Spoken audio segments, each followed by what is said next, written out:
Балар эрт үед амьдарч байсан аимшигт араатнууд.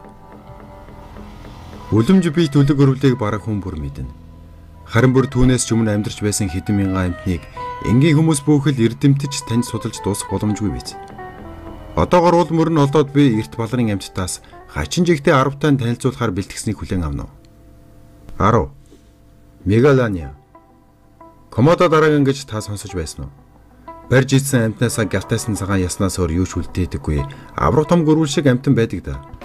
Хэрвээ та сансан бол энэ Мегалана гэх амьтан тэдний өвөг дээдсэн юм. Тэд зурган дээрээс харахад шалтай өөрчлөгсөн зүйл байхгүй мэт боловч Комодо дараагаас даруй 4 дахин том биетэй байжээ. Тэд дунджаар 7 м урттай байсан ба одоо үед амьдарч буй Комодо дарааgon нь дөнгөж 2.5 м хүрдэг байна. Комодо дарааgon нь дэлхий дээрх хамгийн өндөр дархлааны чадамжтай амьтан бөгөөд хорт могоон хатгалт тэдний хувьд шоргоолзны хазалттай адил тусах аж. Тэдний үндсэн гол зэвсэг нь амны хөндөд нь орших асар олон төрлийн ням мэдрэл гэмтээгч мэдээ алдуулах хор зэргээс бүрддэг байна. Үүнээс аваад үзвэл Мегалана хэмжээшгүй хүчит араатан байсан нь ойлгомжтой.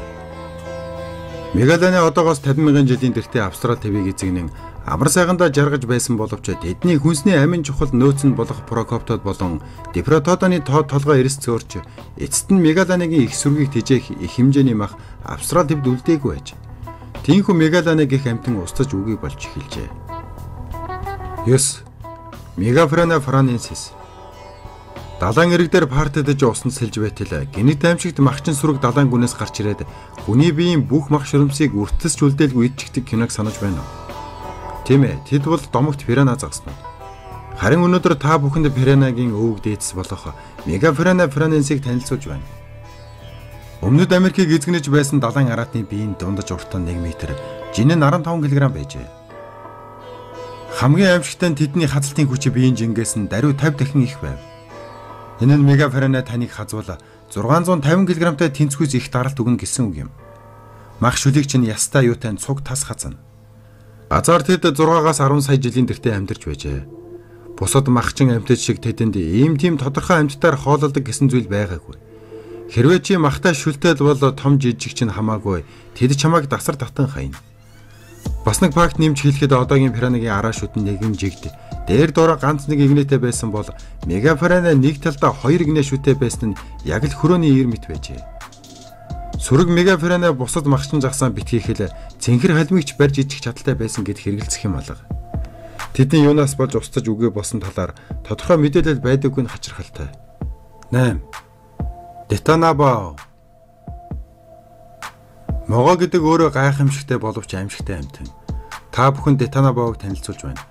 Зүүн өмнөд Колумб орчмоор нутагтаж байсан энэхүү авраг могоо уртаараа дунджаар 13 м биеийн жин 1130 кг болдог байжээ. Детанабо амьдарч буй нуур эсвэл эргийнхээ жинхэнэ эзэн байсан бөгөөд барьжилж чадвал ямар ч амьтнаар хамаагүй хоололдог байжээ. Үүнд матар, залмай цагаас, яст мэлхий, шувууд болон бусад могоо мөн хэд хэдэн төрлийн сүд хэжээлтнүүд орно. Тэд одоогоос 60 сая жилийн тэртээ амьдарч байсан бөгөөд устж үгүй болсон үндсэн шалтгаан нь цаг уурын өөрчлөлт байсан гин. 7. Аргентавс магнифисенс. Таны харж байгаа тус амьд нь гадаад үзэмж хэлбэр төсрөө яг л дас шуутай ижил хэрнээ дасыг хэд дахин томруулсантай тэнцвэ. Тэд далавчаан дэлгэсэн үед өргөн нь 3.7 м хүрдэг ба биеийн жинэн дунджаар 80 кг, цагт 15-аас 190 м хурдтай нисч чаддаг байжээ. Шуу гэдэг амьтны хүмүүс бид нэг сүртэй амьжтайгаар боддоггүй. Яагаад гэвэл тэд арслан бар шиг амьд хүнийг шууд бариад идчих чадлагүй болохоор. Үнэн хэрэгтээ бидний мэдих тас, шонхор, бүргэд, шар шуу гэх мэтийн шууд хэмжээгээр аргентавс шиг байсан бол бид бүгдийг шууд бариад идчих байсан л автай. Энэхүү шуу нь одоогоос 6 сая жилийн өмнө устж өгөө болсон байна. Тэдний устж өгөө болсон шалтгаан нь тодорхойгүй хэдий ч эрдэмтэд тэднийг халдвар төвчин болон үржлийн процесс сул байснаас улбаасан гэж үздэг байна. 6. Мегалодон. Энэ залуудад таарсан юу ч сайнаар төгсдөггүй байсан нь ойлгомжтой. Мэх Джейсон Стэтмийн тоглосон авраг загстай киног санаж байна уу? Уг киноны гол дүрийн мангас бол Мегалодон юм. Одоогоос 23-аас 36 сая жилийн тэртээ амьдарч байсан тэдний биеийн дундаж жин нь 13-аас 60 тонн, урт нь 11-ээс 17 м хүрдэг байжээ.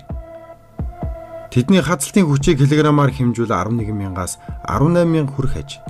Өнөөгийн махчин авраг загаснууд ан хийхдээ доороос нь битэд дайрдаг бол мегалодон шууд зүрх аль эсвэл уушиг нь яс махтай цуг нэвт хацдаг аимшиг дараатан байжээ.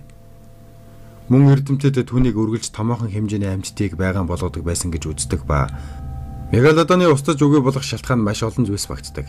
Тэрээр ихэвчлэн далайн дулаан хэсгээр амьдардаг байсан бөгөөд мөслөгийн хүйтрэлд их газраас гадна далайд ч бас нөлөөлсөн билээ.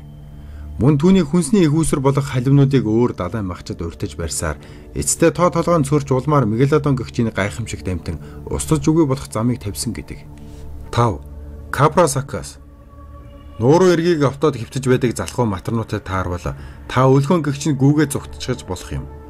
Тэгвэл та бүхэн чон мэтэд авах чадвартай өнөөгийн матарнуудын өвөг болох Кабрасакасыг танилцуулж байна. Түүний нэрний утга нь бодон матар гэсэн хоёр үгний нийлбэр юм. Түүний бусад шүднээс хэд дахин том 2 сая нь бодонтой зүрлэх шалтгаан нь болжээ. Тэд 66 сая жилийн тэртээ усаж өгөө болсон бөгөөд Хойд Америк твээр нутагдж байв. Усанд чих газарт ч гарамгаа амчтай байсан тэд бусад матарнууд шиг хоёр талдаа нүдтэй биш харин газрын махчад шиг нүд нь нүүрнийхээ урд байралтай байжээ. Кабрасакасууд дунджаар 6 м уртаа 1000 кг жинтэй байсан гин. 4. Palomona escarpus. 70 см урттай хилэнц энэ орчлон жигнэсээ байсан гэвэл та итгэх үү? Энэхүү хилэнц нь одоогоос 300 сая жилийн тэртээ амьдарч байсан бөгөөд анхны олбор нь Шотланд усаас солдож байжээ. Palomona escarpus нь маш дээр үед устж өгөө болсноос гадна түүний талаарх олдрууд ч мөн ховор ээж. Эрдэмтэд түүний ямар их хортой байсныг төсөөлөгч аргагүй гэлцдэг ба олзоо мэдээ алдуулагч хороор хордуулж амьдаар нийтдэг байсан гэх таамаг бий. Түүний алзанд артроподоос шинээр үүсэн бий болж байсан үлэг өрөвлүүд болон зарим нэг хэвлэр явагчд орно. Зөгийн эсвэл ямар нэгэн хатгах шавжинд гатгуулж байсан хүмүүс ийм авраг гатгууранд гатгуул ямар хөвдөхийг төсөөлөд нэг үзээрэй. 3. Прор хасида. Энэ тэмээн харуул мэд харагдах амтан бүхэл бүтэн адуу зугаа давхидаг байжээ. Прор хасида хэмээн нисэж үл чадах энэ шувуу дунджаар 3 орчим метр өндөртэй 140 кг жинтэй байжээ. Тэднийг айдсын шувуу гэж хочилдог бөгөөд үлэг гэрвлүүдийг өвгөө босноос хойш 50 сая жилийн турш Өмнөд Америкийн амьтдыг айдас гүйц давтуулсан юм. Тэд өөрсдөөс нь биеэр жижиг сүн тэжээлтнүүдийн хувьд хамгийн аимшигт хар дарсан зүуд байсан нь эргэлзээгүй юм. Учир нь тэд цагт 60 км хурдтай давхиж чаддаг байснаас гадна агнаж буй амьтнаа хүчит сарвуугараа дарж байгаад хошуугаараа ээлж дараалан хатгаж дараа нь хошуундаа 100 авч өхөн үхтэн газар савчин хайдаг байжээ. Гэвч 2.7 сая жилийн тэртээ одоогийн Панама улсын иш мөнд их газарт далайн төвшин эрс багаснаар Өмнөд болон Хойд Америк твийг холбох үндсэн гүүр нь болж өгчээ. Ингэснээр Хойд Америкийн зэрлэг араатнууд Өмнөд Америк руу нүүдлэн ирснээр террорист хочид шувуу маань устж өгөө болж эхэлсэн гэдэг. 2. Andrewsarchus mongolensis. Түүнийг анх Монголоос олж байжээ. Домогт Roy Chapman Andrews түүний анхны олборыг 1923 онд олсон бөгөөд өөрийнхөө нэрний араас Sarcus буюу араатан гэсэн үг залгаж нэрийг нь өгсөн байдаг гэж. Энэхүү араатан дэлхийн түүхэнд хамгийн том сүн тэжээлт махчин юм. Тэдний биеийн дундаж өндөр 1.9 м, урт нь 3.6 м байжээ. Тэд харагдах байдлаасаа чонтой дөстэй юм шиг боловч үнэн хэрэгтээ ямар ч хамааралгүй. Тэдэнд одоогийн араатнууд шиг хурц сарвуу байхгүй байсан бөгөөд оронд нь морь ямааных шиг туурай заяасан байжээ. Эрдэмтдийн хийсэн судалгааны дагуу Монголенсис шиг том эрүүтэй амгчин яст мэлхийний хуйгаагч бяц хазах чадaltaй гэж үзсэн бөгөөд тэрвийн Аз төвд амьдарч байсан өвсөн тэжээлтнүүдийн хувьд амьдрын гэдэг боломжгүй мэт санагдаж байсан нь лавтай. Энэ аимшиг дамтан устж өгөө болсон шалтгаан нь эхэмлээ нуруу бий болж эхлэх үед гарсан цаг уурын өөрчлөлт болон ан амьтдын их нүүдэл байжээ. 1. Элезозавр. Дунджаар 15 м өндөр 2.2 тонн жинтэй байсан усны амьтан цэрдийн галвын хожуу үед амьдарч байв. Биеийнх нь бараг тэн хагасыг урт хөзүүн эзэлж байсан бөгөөд даалгаврын нугламтай байжээ. Эрдэмтэд үлэмж биет элезозаврыг аврах том салиуртай байсан гэж саяхныг хүртэл таамаглаж байв.